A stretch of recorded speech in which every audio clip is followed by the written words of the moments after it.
Hello दोस्तों, आप सभी को आपका YouTube channel career global study में स्वागत है। आज के इस क्लास में 10th क्लास के एनसीईआरटी मैथ एक्सरसाइज 1.3 के सारे प्रश्नों को काफ़ी आसान तरीके से देखने वाले हैं, जो कि रूट 5, रूट 3, 2+√5 इस सारे टाइप का प्रश्न आपको काफ़ी आसान तरीके से सिखाएंगे। अगर आप सभी स्टूडेंट को अच्छी तरह से समझ में आ जाए तो अपने इस क्लास को अपने दोस्तों के पास शेयर कीजिएगा और साथ ही मेरे दोस्त चैनल को भी सब्सक्राइब कीजिएगा, ठीक है, ताकि जब भी आपको लिए जो भी इम्पोर्टेंट क्लास लेकर आएँ आपके पास नोटिफिकेशन जाते रहें, ठीक है। तो चलिए हम सबसे पहला प्रश्न की ओर चलते हैं। इसमें लिखा हुआ है कि सिद्ध कीजिए कि रूट 5 एक क्या है, अपरिमेय संख्या। तो कभी जब भी इस तरह का प्रश्न आए मेरे दोस्त कि सिद्ध कीजिए कि रूट 5 एक अपरिमेय संख्या, रूट 5 के जगह रूट 3 भी रह सकता है, रूट 2 भी रह सकता है, रूट 7 भी रह सकता है, ठीक है। तो अगर हम इसको सिद्ध कर देते हैं तो आप आसान तरीके से उन सारे प्रश्नों को साबित कर पाइएगा, ठीक है। तो चलिए हम लिखते हैं हल में कल्पना किया कि रूट 5 एक परिमेय संख्या, रूट 5 एक परिमेय संख्या है। तो देखिए, माना कि लिख सकते हैं या कल्पना किया कि, दोनों एक ही चीज़ है, ठीक है। आप यहाँ पर ही माना कि भी लिख सकते हैं और कल्पना किया कि। तो हम यहाँ पर ही लिखते हैं कि कल्पना किया कि रूट 5 एक क्या है, परिमेय संख्या है। तो आपको पता होगा मेरे दोस्त कि रूट 5 एक परिमेय संख्या मान लिए हैं। इसका मतलब इसे हम P/Q के रूप में लिख सकते हैं। इसका मतलब हुआ कि हम P/Q के रूप में लिख सकते हैं, जहाँ Q बराबर नॉट जीरो, मतलब Q का वैल्यू जीरो नहीं होना चाहिए। और क्या होगा, P और Q कौन सी होना चाहिए, सहअभाज्य संख्या होना चाहिए। कैसी संख्या होना चाहिए, सहअभाज्य संख्या है, सहअभाज्य संख्या। सहअभाज्य संख्या का मतलब होता है जिसका उभयनिष्ठ गुणनखंड एक हो, मतलब P और Q का उभयनिष्ठ गुणनखंड कितना हो, एक हो, मतलब HCF कितना हो मेरे दोस्त, एक हो, तो उसे हम सहअभाज्य संख्या कहते हैं, ठीक है।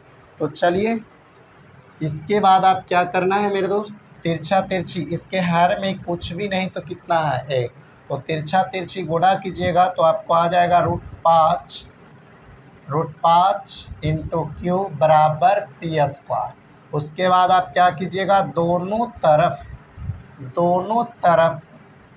वर्ग करने पर, दोनों तरफ वर्ग करने पर, तो जब हम वर्ग करेंगे तो करनी 5Q के होल स्क्वायर, रूट को हम करनी भी बोल सकते हैं, ठीक है, बराबर में कितना होगा मेरे दोस्त, यहाँ Pn होगा जी, 1 गुने P, तो P।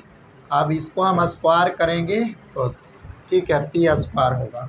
स्क्वायर से रूट खत्म, मतलब 5, Q का वर्ग कितना होगा, Q² बराबर में कितना आ गया, P²। अब इसको आप क्या कीजिएगा मेरे दोस्त, समीकरण 1 मान लीजिएगा। कितना मान लीजिएगा, 1 मान लीजिएगा। अब यहाँ पर एक पॉइंट को समझिएगा कि 5Q² बराबर P² है। इसका मतलब Q² के साथ 5 क्या है, गुणा में है। इसका मतलब Q² बराबर होगा P² है, तो P²/5 होगा, क्योंकि गुणा में इधर आकर क्या होगा, भागा में। इसका मतलब है कि 5 जो है P² को क्या कर रहा है, विभाजित कर रहा है, यानी भाग दे रहा है। तो हम लिखेंगे कि 5 P² को विभाजित करता है, विभाजित करता है। तो सिंपल सी बात है मेरे दोस्त, अगर मान लीजिए 5 के स्क्वायर 5 को विभाजित कर रहा है तो क्या 25 को 5 नहीं विभाजित करेगा, 5×25, या हम बोल सकते हैं 5 को विभाजित नहीं करेगा, करेगा, है ना, एक बार में। तो हम इसको क्या लिख सकते हैं, तो 5 P को भी क्या करेगा, P को भी क्या करेगा मेरे दोस्त, विभाजित करेगा, विभाजित करेगा। इसको समीकरण कितना मान लेना है, 2 मान लेना है। कितना मानना है, 2 मानना है, ठीक है। क्योंकि 5p² को विभाजित करता है, इसका मतलब है कि 5p को भी क्या करेगा, विभाजित करेगा। तो इस तरह से समीकरण कितना मान लिए, 2 मान लिए। अब बात यह है मेरे दोस्त, ये तो हो गया। अब इतना बराबर आप क्या मान लेना है, p बराबर आपको कितना मान लेना है, यहाँ पर ही मान लेना है कि इसलिए p बराबर यहाँ 5 के रूप में साबित करना है तो 5 मानिएगा, मतलब जो उभयनिष्ठ गुणनखंड है उसको मान लीजिएगा। 5m मान लेते हैं, 5m माना, तो ठीक है 5m माना, ठीक है। तो देखिए यहाँ पर ही आप m के जगह कुछ भी रख सकते हैं, m के जगह आपको मन है तो r भी लिख सकते हैं, k भी मान सकते हैं, जो आपको मन है वो मान सकते हैं, ठीक है। तो p बराबर हम कितना मान लिए, 5 मान लिए, ठीक है, 5m मान लिए, ठीक है। अब क्या करना है, अब क्या करना है, p का मान कहाँ रख देना है, समीकरण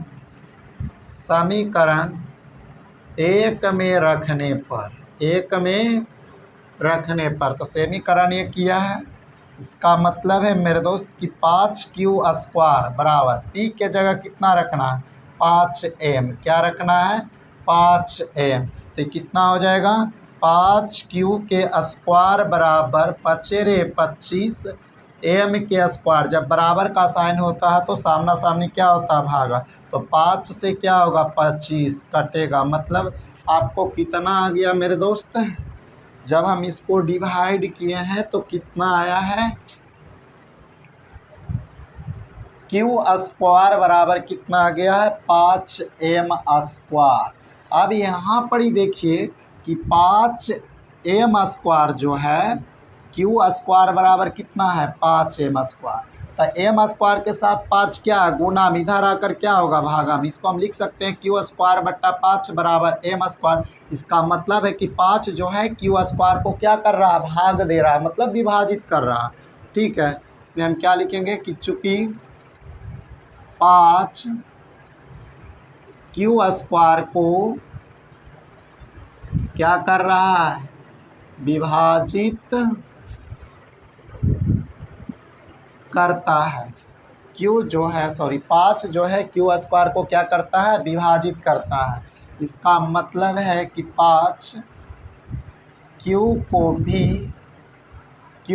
भी क्या करेगा, विभाजित करेगा। इसको समीकरण आप कितना मान लीजिएगा, 3 मान लीजिएगा, ठीक है।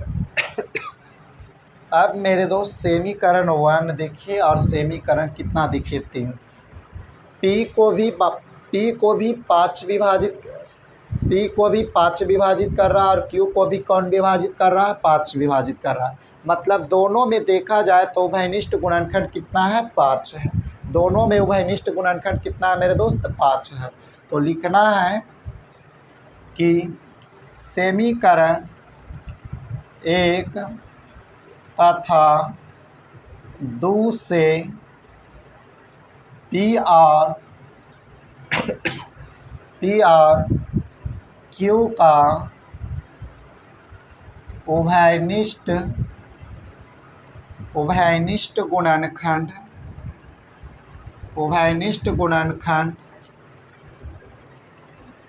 5 प्राप्त होता है।